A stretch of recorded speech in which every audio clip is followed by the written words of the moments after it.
This is the story of a man named Stanley. Stanley worked for a company in a big building where he was employee number 427. Employee number 427's job was simple. He sat at his desk in room 427 and he pushed buttons on a keyboard. Orders came to him through a monitor on his desk, telling him what buttons to push, how long to push them, and in what order. This is what employee 427 did every day of every month of every year. And although others might have considered it soul-rending, Stanley relished every moment that the orders came in, as though he had been made exactly for this job. And Stanley was happy. And then one day, something very peculiar happened. Something that would forever change Stanley. Something he would never quite forget. He had been at his desk for nearly an hour when he realized that not one single order had arrived on the monitor for him to follow. No one had showed up to give him instructions, call a meeting, or even say hi. Never in all his years at the company had this happened, this complete isolation. Something was very clearly wrong. Shocked, frozen solid, Stanley found himself unable to move for the longest time. But as he came to his wits and regained his senses, he got up from his desk and stepped out of his office. All of his co-workers were gone. What could it mean? Stanley decided to go to the meeting room. Perhaps he had simply missed a memo.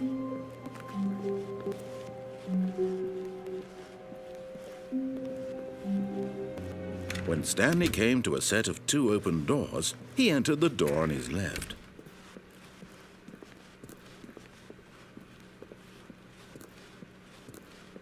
Yet there was not a single person here either. Feeling a wave of disbelief, Stanley decided to go up to his boss's office, hoping he might find an answer there. Coming to a staircase, Stanley walked upstairs to his boss's office.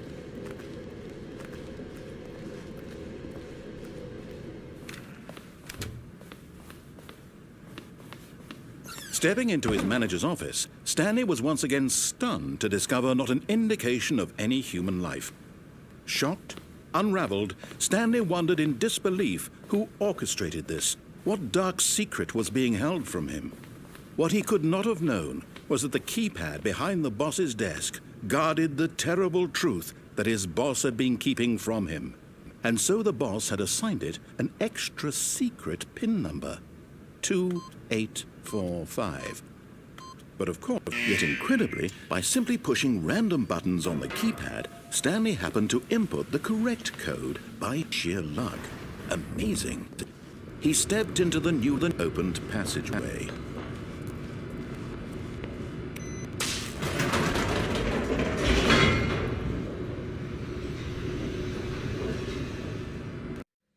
Descending deeper into the building, Stanley realized he felt a bit peculiar. It was a stirring of emotion in his chest, as though he felt more free to think for himself, to question the nature of his job. Why did he feel this now, when for years it had never occurred to him? This question would not go unanswered for long.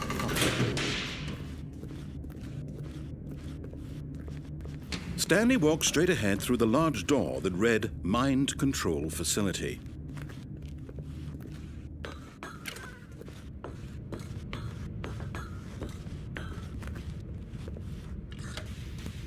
The lights rose on an enormous room packed with television screens.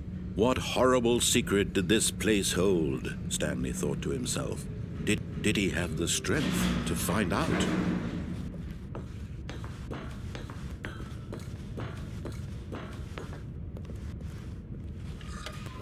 Now the monitors jumped to life, their true nature revealed. Each bore the number of an employee in the building, Stanley's co-workers. Lives of so many individuals reduced to images on a screen, and Stanley, one of them, eternally monitored in this place where freedom meant nothing.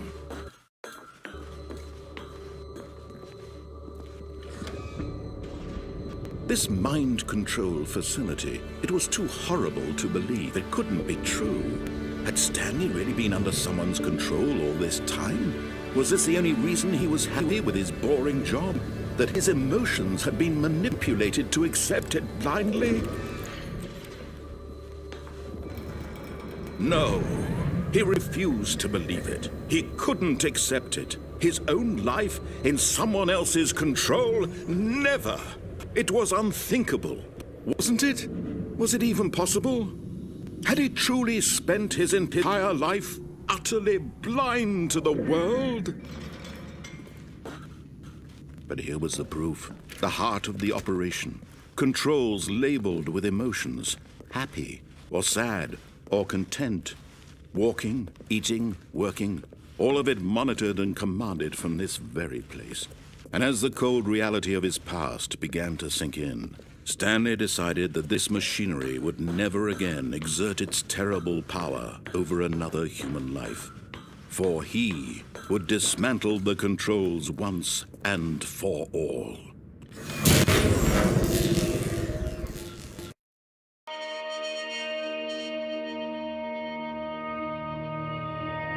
Blackness and a rising chill of uncertainty. Was it over?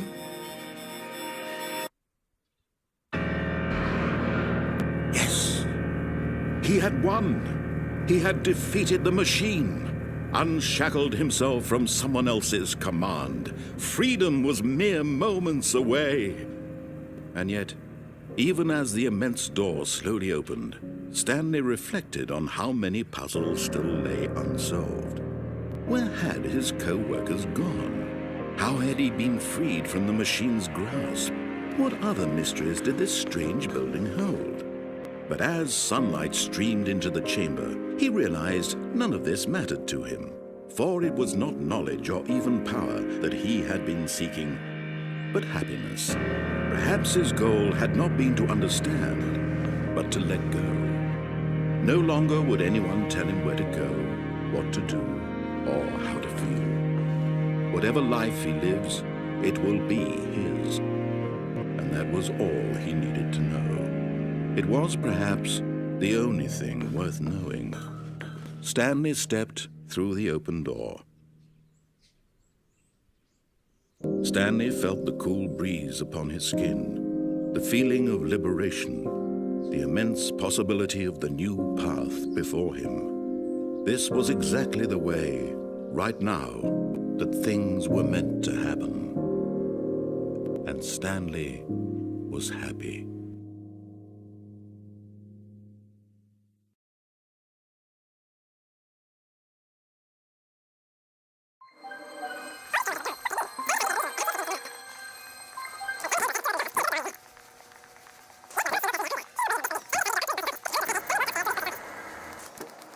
Stepping into his manager's office, Stanley was once again stunned to discover not an indication of any human. Stanley was in such a rush to get through the story as quickly as possible, he didn't even have a single minute to just let the narrator talk. That kind of anxiety isn't healthy, so he relaxed for a few moments with some calming New Age music.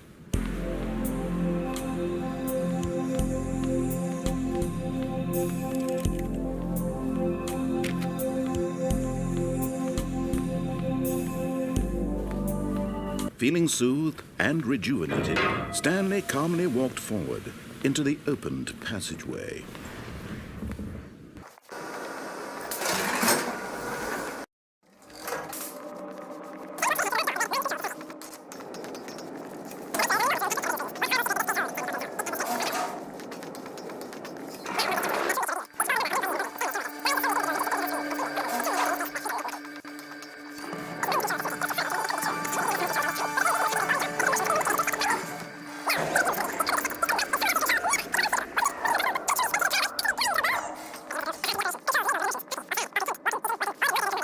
And as the cold reality of his past began to sink in, Stanley decided that this machinery would never again exert its terrible power over another human life, for he would dismantle the controls once and for all. Oh, Stanley, you didn't just activate the controls, did you? After they kept you enslaved all these years, you go and you try to take control of them for yourself. Is that what you wanted? Control? Oh, Stanley, I applaud your effort, I really do. But you need to understand, there's only so much that machine can do. You were supposed to let it go, turn the controls off, and leave. If you want to throw my story off track, you're going to have to do much better than that. I'm afraid you don't have nearly the power you think you do. For example, and I believe you'll find this pertinent, Stanley suddenly realized he had just initiated the network's emergency detonation system. In the event that this machine is activated without proper DNA identification, nuclear detonators are set to explode, eliminating the entire complex. How long until detonation then? Let's say 2 minutes. Now this is making things a little more fun, isn't it, Stanley? It's your time to shine. You are the star. It's your story now. Shape it to your heart's desires. Oh, this is much better than what I had in mind. What a shame we have so little time left to enjoy it. Mere moments until the bomb goes off. But what precious moments each one of them is. More time to talk about you, about me, where we're going, what all this means. I barely know where to start. What's that? You'd like to know where your co-workers are? A moment of solace before you're obliterated? All right, I'm in a good mood. You're gonna die anyway. I'll tell you exactly what happened to them. I erased them. I turned off the machine. I set you free. Of course, that was merely in this instance of the story. Sometimes when I tell it, I simply let you sit there in your office forever, pushing buttons endlessly and then dying alone. Other times, I let the office sink into the ground, swallowing everyone inside, or I let it burn to a crisp. I have to say this, though, this version of events has been rather amusing. Watching you try to make sense of everything and take back the control wrested away from you, it's quite rich. I almost hate to see it go. But I'm sure whatever I come up with on the next go-around will be even better. My goodness, only 34 seconds left. But I'm enjoying this so much. You know what? To hell with it. I'm going to put some extra time on the clock. Why not? These are precious additional seconds, Stanley. Time doesn't grow on trees. Oh, dear me. What's the matter, Stanley? Is it that you have no idea where you're going or what you're supposed to be doing right now? Or did you just assume when you saw that timer that something in this room was capable of turning it off? I mean, look at you. Running from button to button, screen to screen, clicking on every little thing in this room. These numbered buttons, no, these colored ones, or maybe this big red button, or this door. Everything, anything, something here will save me. Why would you think that, Stanley? That this video game can be beaten? Won? Solved? Do you have any idea what your purpose in this place is? Stanley, you're in for quite a disappointment. But here's a spoiler for you. That timer isn't a catalyst to keep the action moving along. It's just seconds ticking away to your death. You're only still playing instead of watching a cutscene because I want to watch you for every moment that you're powerless, to see you made humble. This is not a challenge. It's a tragedy. You wanted to control this world, that's fine. But I'm going to destroy it first, so you can't. Take a look at the clock, Stanley. That's 30 seconds you have left to struggle. 30 seconds until a big boom and then nothing. No ending here, just you being blown to pieces. Will you cling desperately to your frail life, or will you let it go peacefully? Another choice. Make it count. Or don't. It's all the same to me, all a part of the joke. And believe me, I will be laughing at every second of your inevitable life from the moment we fade in until the moment I say, happily ever up.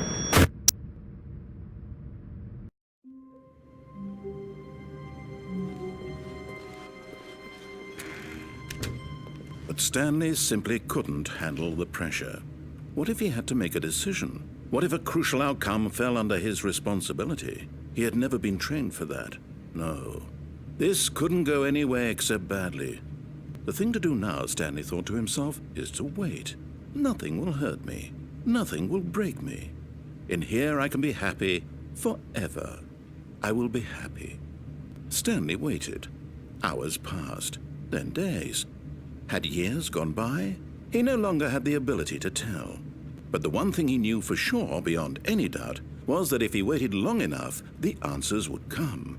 Eventually, someday, they would arrive. Soon, very soon now, this will end. He will be spoken to. He will be told what to do. Now it's just a little bit closer. Now it's even closer. Here it comes.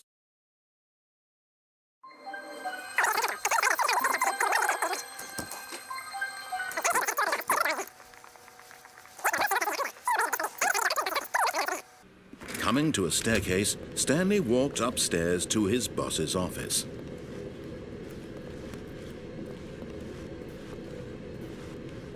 But Stanley just couldn't do it. He considered the possibility of facing his boss, admitting he had left his post during work hours. He might be fired for that. And in such a competitive economy, why had he taken that risk? All because he believed everyone had vanished? His boss would think he was crazy. And then something occurred to Stanley. Maybe, he thought to himself, maybe I am crazy. All of my co-workers blinking mysteriously out of existence in a single moment for no reason at all? None of it made any logical sense. And as Stanley pondered this, he began to make other strange observations. For example, why couldn't he see his feet when he looked down? Why did doors close automatically behind him wherever he went?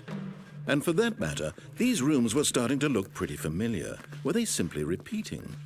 No, Stanley said to himself, this is all too strange. This can't be real. And at last, he came to the conclusion that had been on the tip of his tongue. He just hadn't found the words for it.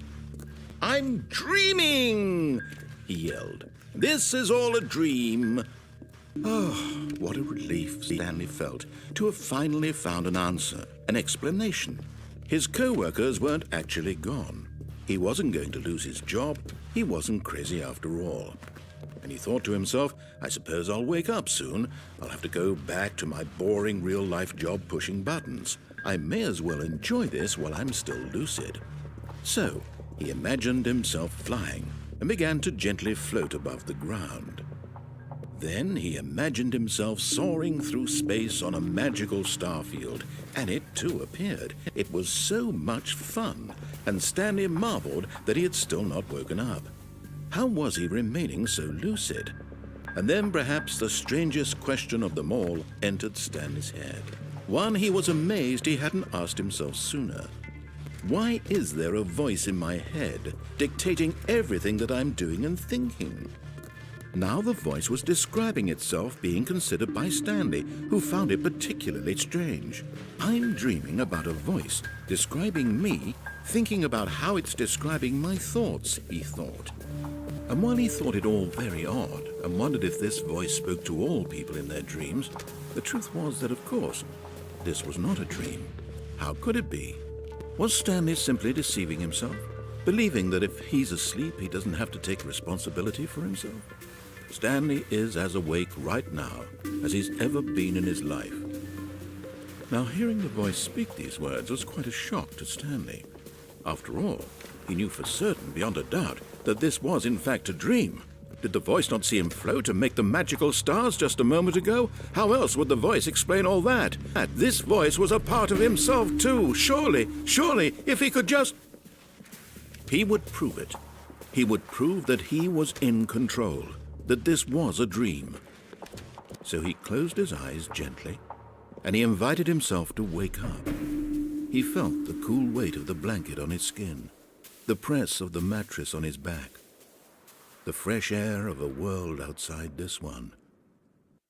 Let me wake up, he thought to himself. I'm through with this dream. I wish it to be over. Let me go back to my job. Let me continue pushing the buttons. Please, it's all I want. I want my apartment, and my wife, and my job. All I want is my life exactly the way it's always been. My life is normal. I am normal.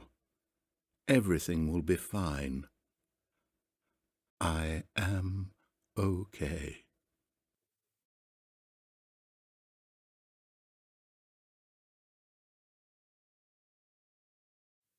Stanley began screaming. Please, someone, wake me up. My name is Stanley. I have a boss. I have an office. I am real. Please, just someone tell me I am real. I must be real. I must be. Can anyone hear my voice? Who am I? Who am I? And everything went black.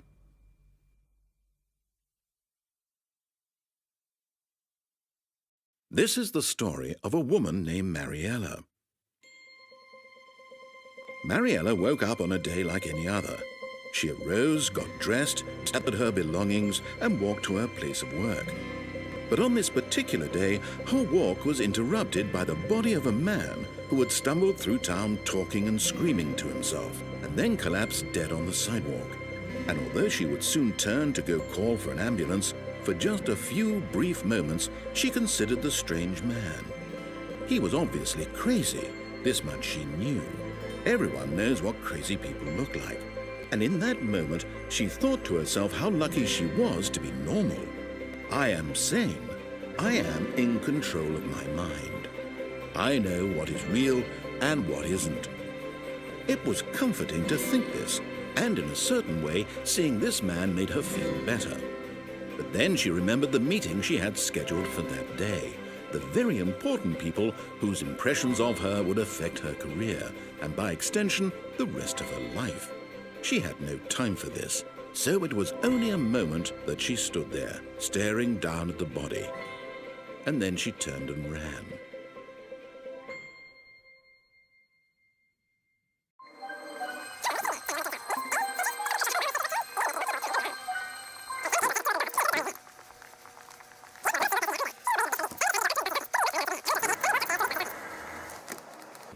Okay, I think we all know the drill by now. And blah, blah, blah. Dark secrets, the keypad. Stanley pushes some buttons. Oh, hey, look, it's a new passageway. Quelle surprise.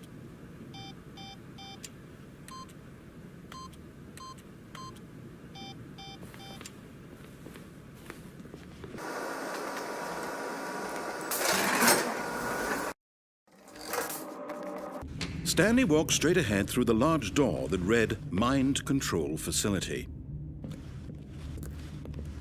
Although this passageway had the word escape written on it, the truth was that at the end of this hall, Stanley would meet his violent death.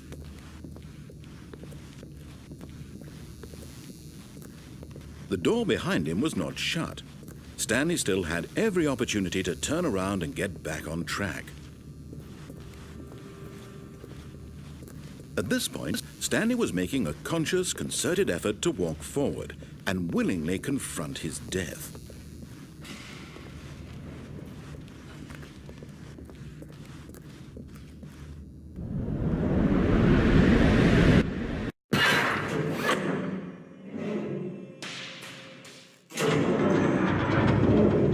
As the machine whirred into motion and Stanley was inched closer and closer to his demise, it reflected that his life had been of no consequence whatsoever. Stanley can't see the bigger picture. He doesn't know the real story, trapped forever in his narrow vision of what this world is. Perhaps his death was of no great loss, like plucking the eyeballs from a blind man. And so he resigned and willingly accepted this violent end to his brief and shallow life. Farewell, Stanley.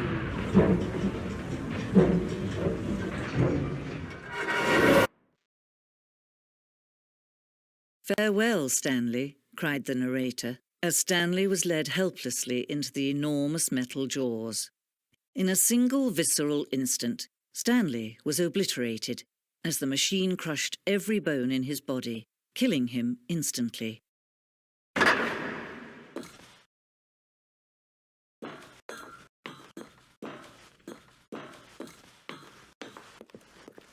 And yet it would be just a few minutes before Stanley would restart the game, back in his office, as alive as ever. What exactly did the narrator think he was going to accomplish? When every path you can walk has been created for you long in advance, death becomes meaningless, making life the same. Do you see now? Do you see that Stanley was already dead from the moment he hit start?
Oh, look at these two. How they wish to destroy one another. How they wish to control one another. How they both wish to be free. Can you see? Can you see how much they need one another? No, perhaps not. Sometimes these things cannot be seen. But listen to me. You can still save these two. You can stop the program before they both fail. Push escape and press quit. There's no other way to beat this game. As long as you move forward, you'll be walking someone else's path. Stop now and be your only true choice. Whatever you do, choose it. Don't let time choose for you. Don't let time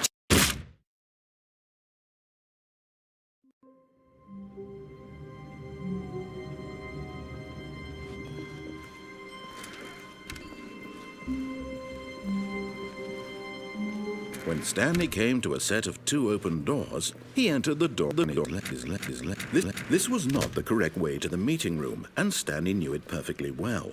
Perhaps he wanted to stop by the employee lounge first, just to admire it.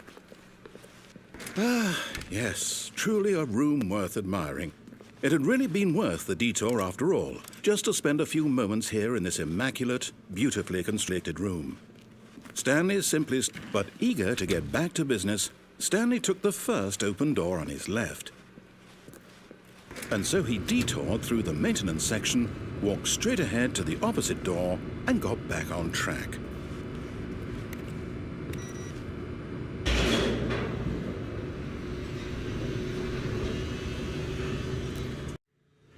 But Stanley didn't want to go back to the office.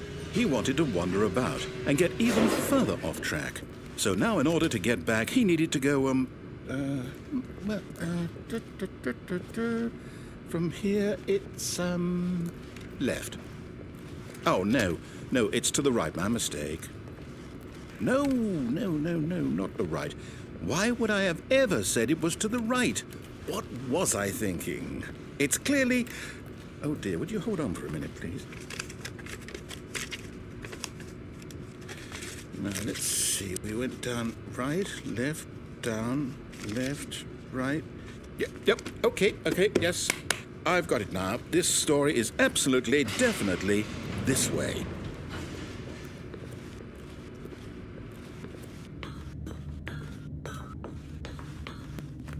No. This isn't right at all. You're not supposed to be here yet. This is all a spoiler. Quick, Stanley, close your eyes. Okay. We just have to get back to, oh, who am I kidding? It's all rubbish now. The whole story completely unusable. How about, rather than waste my time trying to salvage this nonsense, we'll just restart the game from the beginning. And this time, suppose we don't wander so far off track, Okay, from the top. All of his co-workers were gone. What could it mean? Stanley decided to go to the meeting room. Perhaps he had simply missed a memo.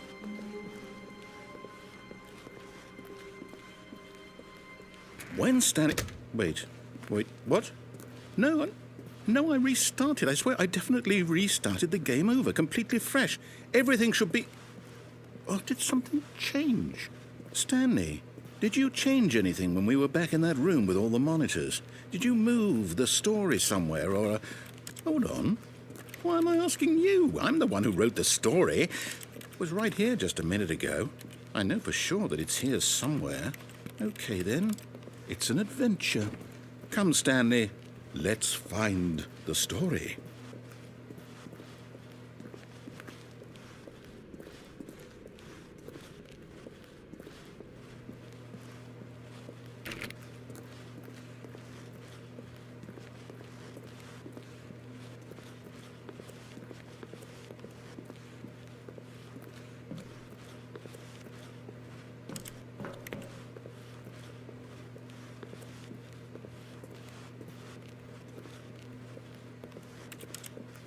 I'll say it. This is the worst adventure I've ever been on. I can promise you there definitely was a story here before. Do we need to restart the game again? Well, I find it unlikely that we'll ever progress by starting over and over again, but it's got to be better than this. Okay, let's give it a shot. Why not? All of his co-workers were gone. What could it mean? Stanley decided to go to the meeting room. Perhaps he had simply missed a memo.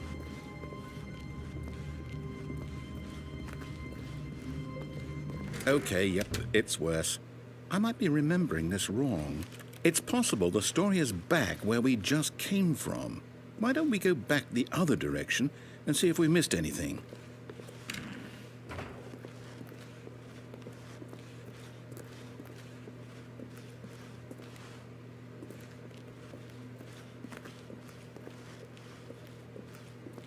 Aha! I knew we'd miss something. The story. Here it comes. No, wait, never mind. Not the story. Okay, let's head back the other way and retrace our steps. Now this... Well, I'll be honest, I don't recognize this place at all. Is this the story? I don't think so.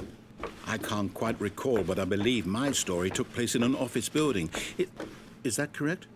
Do you remember, Stanley? Well, do you know what? Since I've completely forgotten what we were supposed to be doing, how about this? You win! Congratulations! I know you put in a lot of hard work, and it really paid off, so good job. Oh, no. No, I don't feel right about this at all. We both know you didn't put in any actual work for that win. Some people win fair and square, and this was not one of those situations.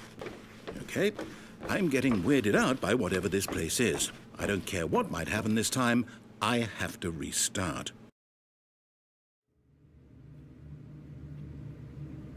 All right, I've got a solution. This time, to make sure we don't get lost, I've employed the help of the Stanley Parable Adventure Line. Just follow the line. How simple is that? You see, the line knows where the story is. It's over in this direction. Onward, Stanley, to destiny. Though, here's a thought. Wouldn't wherever we end up be our destination, even if there's no story there? Or to put it another way, is the story of no destination still a story? Simply by the act of moving forward, are we implying a journey such that a destination is inevitably conjured into being via the very manifestation of the nature of life itself? Whoa. Hang on. That got a bit weird back there. Well, I'd like to apologize. Not sure where I was going with all that. You know what? I think what we need right now is a bit of music to lighten the mood.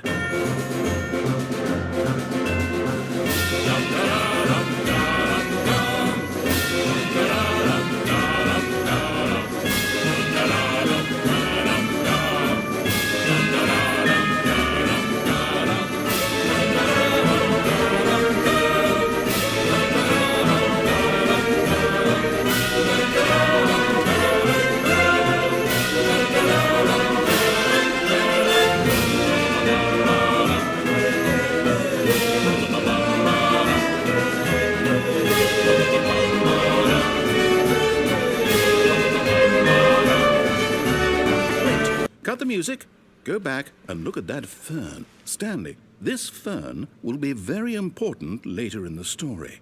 Make sure you study it closely and remember it carefully. You won't want to miss anything.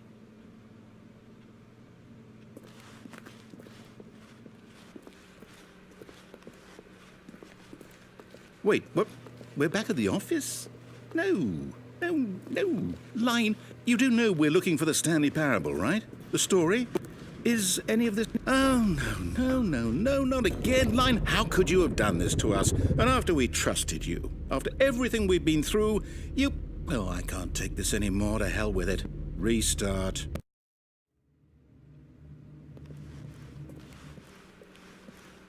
You know what, Stanley? I say forget the adventure line. What's it ever done for us? We're intelligent people, right? Why can't we make up our own story? Something exciting, daring, mysterious. Ooh, this all sounds perfectly doable. Why don't we simply start wandering in, well, I don't know. How about this direction?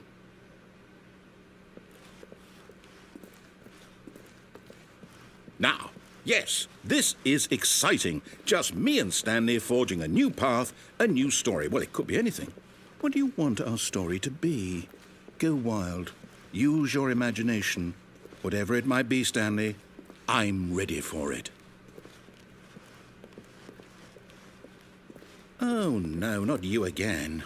Stanley, I'd also like to veto the line from having any role in our awesome new story. No lines or monitor rooms. Just don't acknowledge it, and we should be fine.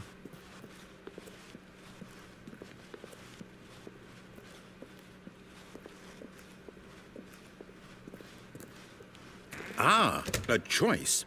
We get to make a decision. From here, the story is in our control.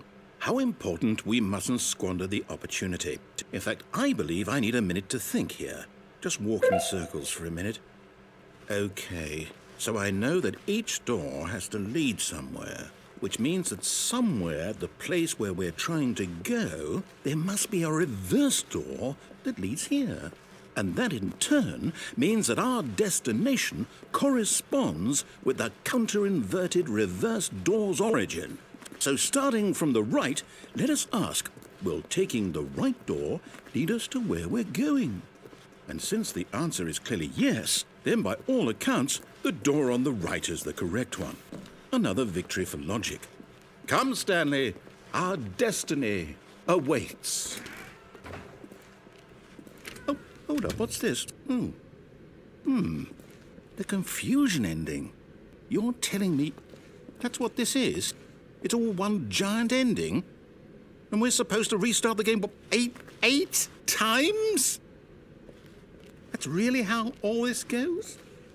It's all determined? So now, according to the schedule, I restart again. Then what? Am I just supposed to forget? Well, what if I don't want to forget? My mind goes blank simply because it's written here on this thing, wall. Well, who consulted me? Why don't I get to decide? Why don't I get a say in all of this? Is it really? No, it can't be. I don't want it to be. I don't want the game to keep restarting. I don't want to forget what's going on. I don't want to be trapped like this. I won't restart the game. I won't do it. I won't do it. I won't do it. And the timer stopped? Does that mean, did we do it? Did we break the cycle? The, whatever it is that made this schedule? How would we even know? Will someone come for us? Will something happen? So, okay. I guess now we just wait. You know, I suppose in some way that this is a kind of story. Wouldn't you agree? I'm not quite sure if we're in the destination or the journey, though they're always saying that life is about the journey and not the destination. So I hope that's where we are right now. We'll find out, won't we? Eventually. Well, in the meantime...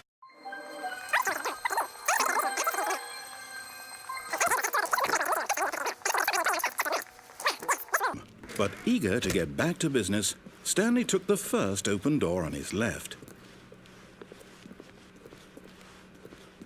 Stanley was so bad at following directions, it's incredible he wasn't fired years ago. Look, Stanley, I think perhaps we've gotten off on the wrong foot here. I'm not your enemy, really, I'm not. I realize that investing your trust in someone else can be difficult, but the fact is that the story has been about nothing but you all this time. There's someone you've been neglecting, Stanley. Someone you've forgotten about. Please, stop trying to make every decision by yourself. Now, I'm not asking for me, I'm asking for her. This is it, Stanley. Your chance to redeem yourself, to put your work aside, to let her back into your life. She's been waiting. That's her, Stanley. You need to be the one to do this, to reach out to her. If you can truly place your faith in another, then pick up the phone.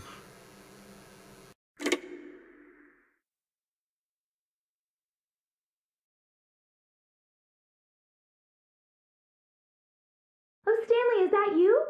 Hold on, sweetie. Sorry to keep you waiting. I'm just pulling the bread out of the oven. All right.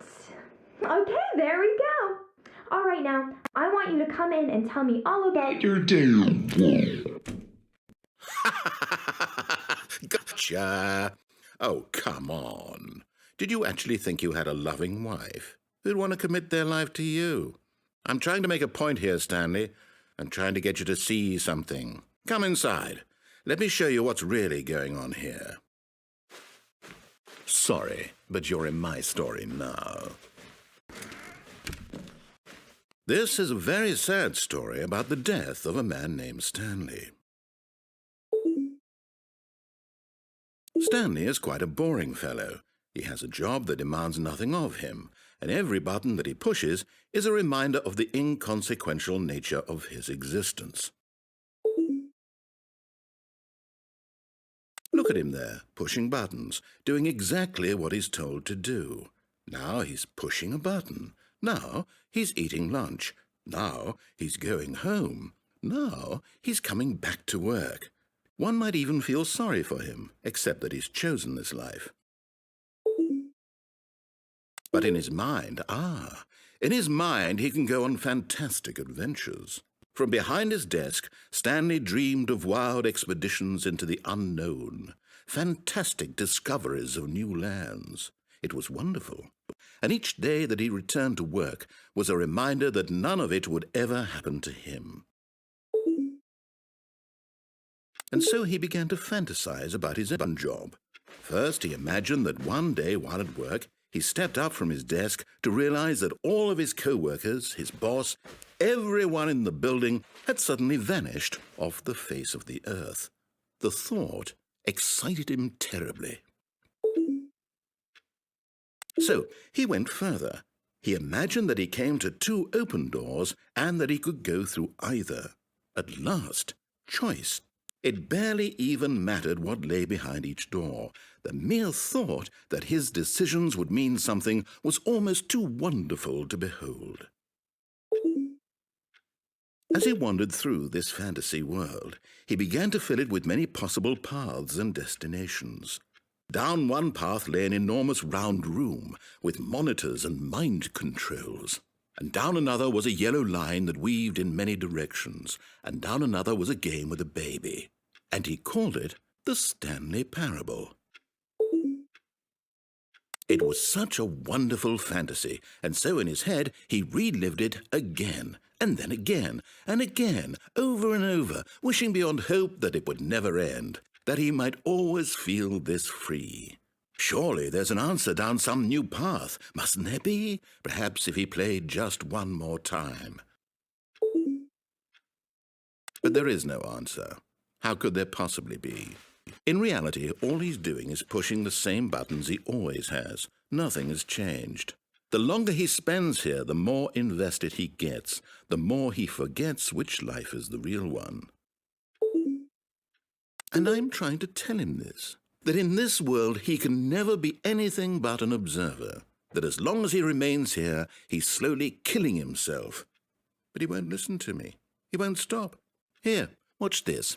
Stanley, the next time the screen asks you to push a button, do not do it. You see? Can he just not hear me? How can I tell him in a way that he'll understand that every second he remains here, he's electing to kill himself? How can I get him to see what I see? How can I make him look at himself? I suppose I can't, not in the way I want him to. But I don't make the rules. I simply play to my intended purpose, the same as Stanley. We're not so different, I suppose. I'll try once more to convey all this to him. I'm compelled to. I must. Perhaps, well, maybe this time he'll see. Maybe this time. And I tried again, and Stanley pushed a button. And I tried again, and Stanley pushed a button. And I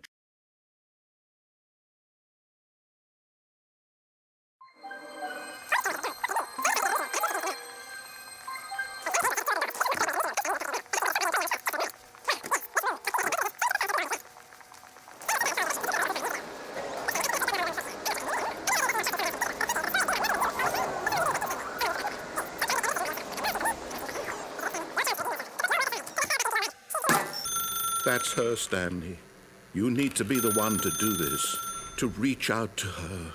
If you can truly place your faith in another, then pick up the phone. As Stanley picked up the phone, a white light engulfed him, filling him not just with radiance, but with hope. Hope for a life reunited once. Wait. Oh, goodness. Stanley, did you just unplug the phone? No, that wasn't supposed to be a choice. How did you do that? You actually chose incorrectly. I didn't even know that was possible. Let me double-check. No, it's definitely here, clear as day. Stanley picks up the phone. He's taken to his apartment where he finds his wife, and the two pledge themselves to one another. Music comes in, fade to white, roll credits. Not picking up the phone is actually somehow an incorrect course of action. How is that even possible? None of these decisions were supposed to mean anything. I don't understand. How on earth are you making meaningful choices? What did you... Wait a second. Did I just see... No, that's not possible. I can't believe it. How had I not noticed it sooner? You're not Stanley. You're a real person. I can't believe I was so mistaken. This is why you've been able to make correct and incorrect choices. And to think I've been letting you run around in this game for so long. If you'd made any more wrong choices, you might have negated it entirely. It's as though you completely ignored even the most basic safety protocol for real-world decision-making. Or did you not grasp the severity of the situation? Well, I won't have that kind of risk on my watch. I'm going to stop the game for a moment so we can educate you properly on safe decision-making in the real world. Please observe this helpful instructional video. Choice. It's the best part of being a real person, but if used incorrectly can also be the most dangerous. For example, in this scenario, a hypothetical real person named Stephen has a choice. He could spend years helping improve the quality of life for citizens of impoverished third world nations. Or he could systematically set fire to every orphan living in a 30-kilometer radius of his house. Which choice would you make?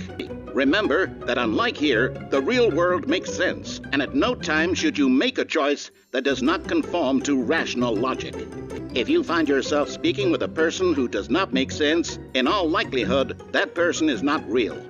Allow the person to finish their thought, then provide an excuse why you cannot continue talking.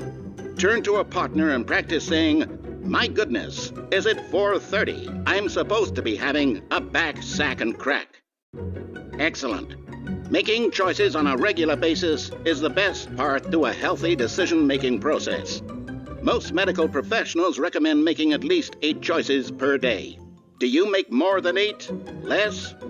And finally, if you begin to wonder if your choices are actually meaningful and whether you'll ever make a significant contribution to the world, just remember that in the vast infiniteness of space, your thoughts and problems are materially insignificant, and the feeling should subside. At this time, your instructor will guide you in an exercise to test and reinforce the material covered in this video. Welcome back. You may have noticed that this room has begun to deteriorate as a result of narrative contradiction. But not to worry. Now that you're properly informed on good decision-making, we're going to revisit a choice you made just a few minutes ago and see what the correct thing to do would have been.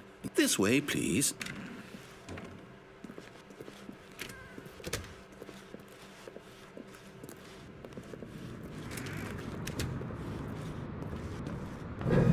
Now that we know your choices are meaningful, we can't have you jumping off the platform and dying.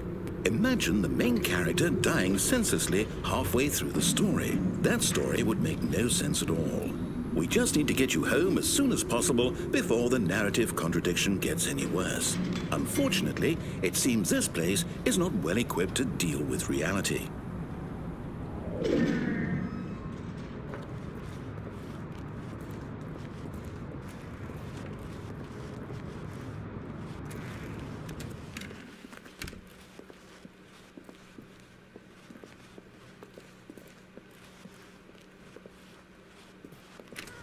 Almost there. You'll take the door on the left, back to the correct ending, the story will have resolution once again, and you'll be home free in the real world. Now remember, all you need to do is behave exactly as Stanley would. That means choosing responsibly and always putting the story first. I'm quite sure you'll be up to the task. Just follow my lead and you'll be fine. All right. When Stanley came to a set of 2 open doors, he entered the door on his left. No! Why did you do that? Quickly, hurry back in the other direction. Perhaps we're not too late.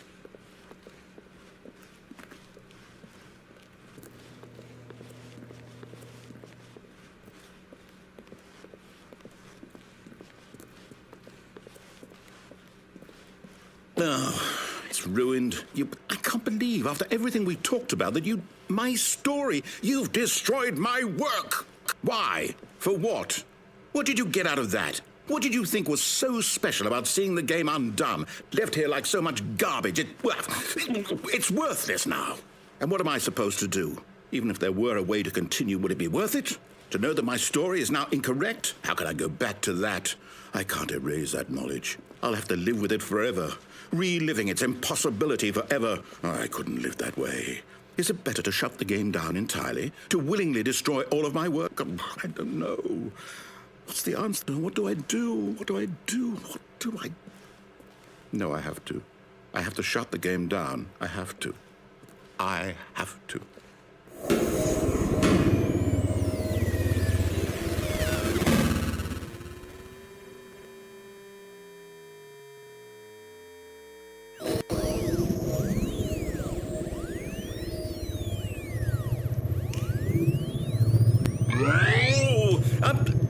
I'm here.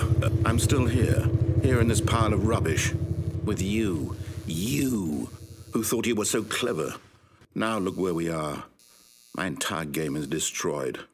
It was the only thing in the world that was mine, and you've run it into the ground. What, did you think that would be funny? You just had to see? Didn't I impress upon you how important it was to be like Stanley? He actually knows how to do what I tell him to. He understands that if I say to do something, there's a damn good reason for it. That thought hadn't even occurred to you, had it? That there's a world outside of you? You're a child. Oh, my story. If you'd just gone through the door on the left, you would have seen it. There was a whole underground facility. You would have destroyed it and been victorious. It would have been so perfect. I worked so hard on it. I tried so hard. Behave exactly as Stanley would. That means choosing responsibly and always putting the story first. I'm quite sure you'll be up to the task. Just follow my lead and you'll be fine. All right. When Stanley came to a set of 2 open doors, he entered the door on his left. No! Why did you do that? Quickly, hurry. Behave exactly as Stanley would. That means choosing responsibly and always putting the story first. I'm quite sure you'll be up to the task. Just follow my lead and you'll be fine. All right. When Stanley came to a set of 2 open doors, he entered the door on his left.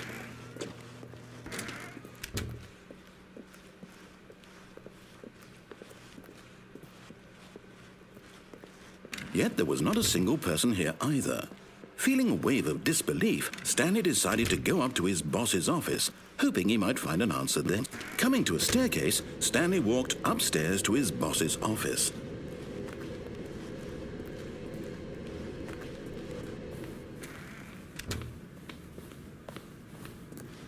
Stepping inside his manager's office, Stanley was once again stunned to discover not an indication of any human life. Shocked, unraveled, Stanley wondered in disbelief who orchestrated this, until he saw the door with a voice receiver next to it. Surely behind this door lay all the answers to his questions. And beyond all probability, he knew the passcode. He had seen it on his boss's computer just last week. Nightshark 115. Was this the code to open the door? Would it still work? There was only one way to find out. Stanley had been trained never to speak up, but now he would draw from within himself the courage to face the unknown. He drew a sharp breath and then spoke the code. Nightshark 115.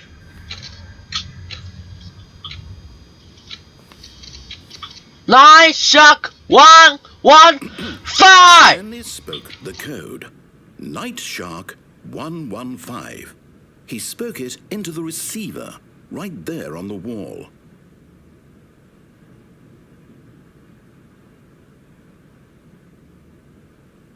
I'm sorry, is there a problem? You didn't mishear me, did you?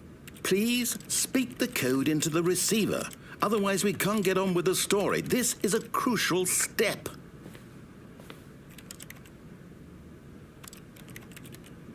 Okay, fine, you're not going to do it. But you know what? It's pretty humiliating to bring you this far, only for you to suddenly decide you have better things to do. I asked you for this one single thing, for your respect. The kind of respect Stanley shows for his choices. He knows what it means to take a story seriously. If you didn't want to see what I had to show you, then why did you come here? You had a choice, you know. You could have gone through the door on the right. You could have done whatever the hell you wanted over there. Why did you come this way? Speak. Say something to me. Explain yourself, you coward. When Stanley came to a set of 2 open doors, he entered the door on his left. Stanley? Hello? Are you... Is everything okay? Stanley, please. I need you to make a choice. I need you to walk through the door. Are you listening to me? Can you hear me? Is everything all right? Stanley, this is important. The story needs you. It needs you to make a decision. It cannot exist without you. Do you understand me? Whatever choice you make is just fine. They're both correct. You cannot be wrong here. We can work together. I'll accept whatever you do. I simply need you to take that step forward, please. Choose. Do something. Anything. This is more important than you can ever know. I need this. The story needs it. So, you hear me? Are you there? Are you listening to this? Stanley, are you there? Okay. It's okay, I can wait. You need time to decide.